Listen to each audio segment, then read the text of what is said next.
তপন দত্ত তৃণমূল নেতা ছিলেন, তাকে তৃণমূলীরাই খুন করেছেন। আচ্ছা।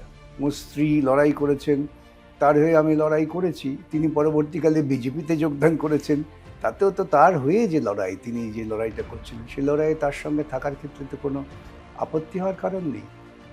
আইনি অধিকারটা দলীয় মতাদর্শের সঙ্গে গুলিয়ে ফেললে চলবে না। যদি এমন মামলা হয়, যে মামলায় সরাসরি আমার রাজনৈতিক মতাদর্শের বিরুদ্ধে যাচ্ছে, সে মামলা আমি নিই না। আচ্ছা, তাহলে মামলাটাও আপনি সেই রকমভাবেই নেন যেখানে আপনার রাজনৈতিক উদ্দেশ্য এবং আপনার আইনজীবী হিসেবে আপনার হ্যাঁ, মানে রাজনৈতিক, আমি সাধারণভাবে ধরুন যদি কোনো কলকারখানার শ্রমিক মালিক বিরোধ হয়, তাহলে আমি শ্রমিকের বিরুদ্ধে ব্রিফ নিই না। আচ্ছা। সাধারণ গরিব কৃষকদের সঙ্গে যখন জমিদারের এরকম সংঘর্ষ হয়, তখন আমি কিন্তু সাধারণ গরিব কৃষকদের ব্রিফই নিই।